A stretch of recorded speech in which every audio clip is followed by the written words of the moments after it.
Hello everyone, welcome back to my channel. So friends, अगर आप मेरे चैनल पर न्यू हो तो मेरे चैनल को सब्सक्राइब कर लेना। तो चलिए हम hold me down before I fall apart fan fiction का नेक्स्ट पार्ट शुरू करते हैं।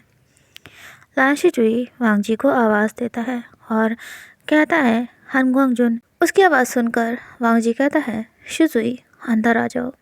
वे वुशियान सुबह ही रूम को छोड़कर जा चुका था। जब से उसने वांग जी के साथ वो म्यूज़िक प्ले करी थी ना, तब से वे वुशियान बहुत अजीब ढंग से बिहेव कर रहा था। वांग जी को समझ में नहीं आ रहा था और इसकी वजह से वांग जी की बेचैनी बढ़ती से जा रही थी। पता ही नहीं चला कि कब से वे वुशियान का वांग जी के ऊपर इतना ज़्यादा प्रभाव, इतना ज़्यादा असर पड़ने लगा था। शिजुई बोला, हनगुआंग जुन, क्या आपने किसी से कुछ सुना है? तो वांग जी बोला, मतलब? शिजुई बोला, सारे डिसिपल्स अपनी अपनी फैमिली के लिए बहुत चिंतित हैं, परेशान हैं, क्योंकि काफ़ी टाइम से वो नहीं मिले हैं। ये सुनकर वांग जी ने गहरी सांस ली। वे वुशियान की तरह ही शिजुई को भी लैन क्लैन में अडॉप्ट किया गया था, लेकिन वे वुशियान की तरह शिजुई किसी पर्टिकुलर फैमिली के द्वारा बड़ा नहीं किया गया था। वांग जी ने पूछा, और शिजुई, क्या तुम भी अपनी फैमिली के लिए परेशान हो, चिंतित हो? वांग जी की बात सुनकर शिजुई बोला, क्या ये वाकई में मैटर करता है? बाकी के बच्चे रेस्टलेस हो रहे हैं, बेचैन हो रहे हैं, वो अपने परिवार से मिलना चाहते हैं। ये सुनकर वांग जी बोला, मैं समझ सकता हूँ, मैंने ऐसा कुछ भी नहीं सुना है, लेकिन वेवोशिया ने ज़रूर कहा है कि सब कुछ ठीक है। ये सुनकर शिजुई बोला, हनगुआंग जुन, आपको वेवोशियान पर बहुत ज़्यादा यकीन है। लेकिन इससे पहले कि वांग जी शिजुई की बात का जवाब दे पाता, अचानक से कोई चीख उठा। वो आवाज़ सुनते ही शिजुई और वांग जी ने पहले तो एक दूसरे की ओर देखा और फिर रूम से बाहर की ओर भागे। बाहर का तो जो माहौल था ना, पूरी तरह से बदल चुका था। ये सिटी की सीमा के अंदर चलते फिरते कॉप्सेस, यानी कि जो लोग मरे हुए थे ना, वो लोग चलते फिरते कंडीशन में थे, उन्हीं को कॉप्सेस कहा जाता है। उनकी एक लंबी कतार थी।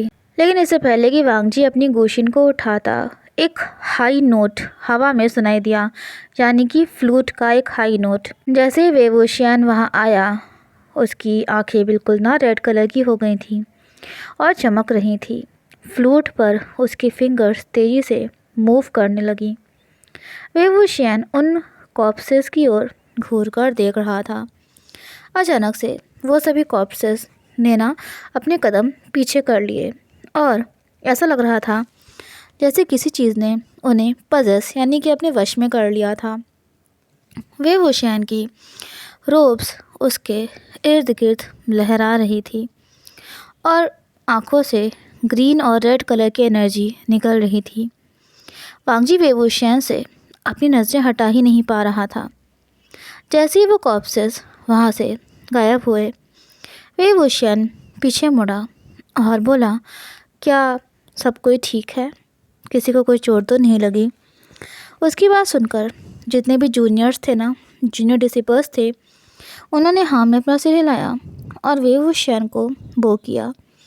वेवोशियान ने हल्का सा स्माइल किया और फिर वांग जी की ओर मुड़ गया। वो बोला, लज्जा, मुझे पता है कि तुम्हें डीमनिक कल्टीवेशन बिल्कुल भी नहीं पसंद है, पर तभी वांग जी ने वेवोशियान को बीच में ही टोकते हुए कहा, थैंक यू वेवोशियान। अक्सर लोग जो थे ना, वो डीमनिक कल्टीवेशन को बुरा मानते थे, मतलब उसे अच्छा नहीं माना जाता था। लेकिन कोई जो इतना खूबसूरत था, वो ईवल कैसे हो सकता था? वेवोशियान, जिसकी मुस्कुराहट सनशाइन की तरह थी, बहुत ही खूबसूरत थी और बारिश की जैसे वो स्मेल करता था, वो ईवल कैसे हो सकता था? एक पल तक वेवोशियान वांग जी की ओर देखता रहा। वांग जी ऐसे प्रिटेंड कर रहा था, मतलब ऐसे दिखा रहा था जैसे कि उसके अंदर से बाहर तक उसे एग्जामिन नहीं किया गया हो।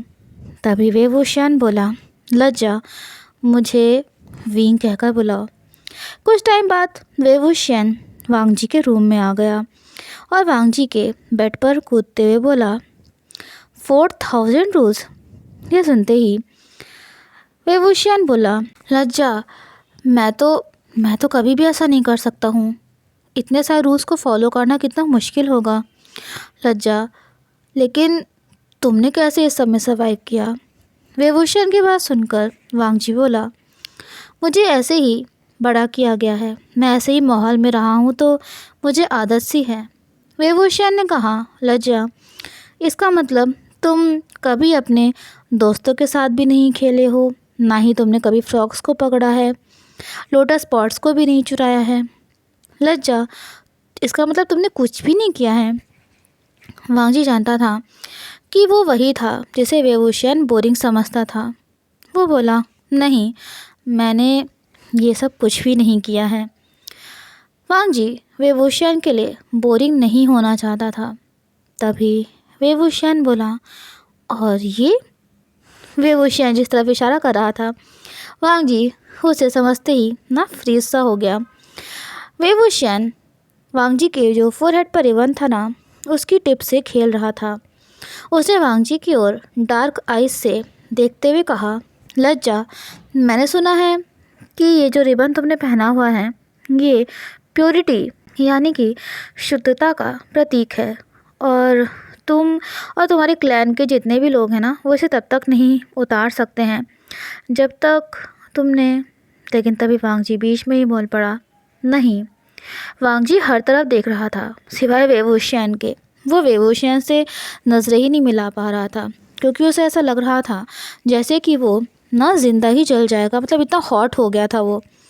वांगजी बोला, ये रिबन रूल्स एंड रेगुलेशंस का प्रतीक है, क्योंकि लैन क्लैन रूल्स के लिए जानी जाती थी, रूल्स को फॉलो करने के लिए जानी जाती थी।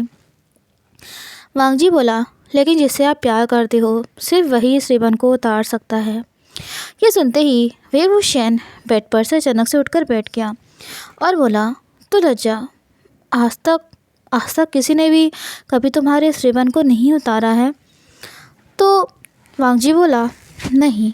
तभी विभूषण वांगजी के थोड़ा और करीब किया और बोला, लज्जा, क्या मजाक में भी कभी किसी ने नहीं उतारा है?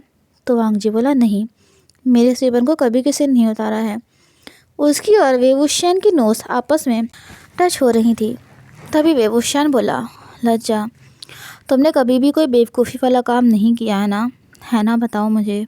तो वांगजी बोला, नहीं, मैंने कभी ऐसा कोई काम नहीं किया है। विभूषण ने ना एक गहरी सांस ली।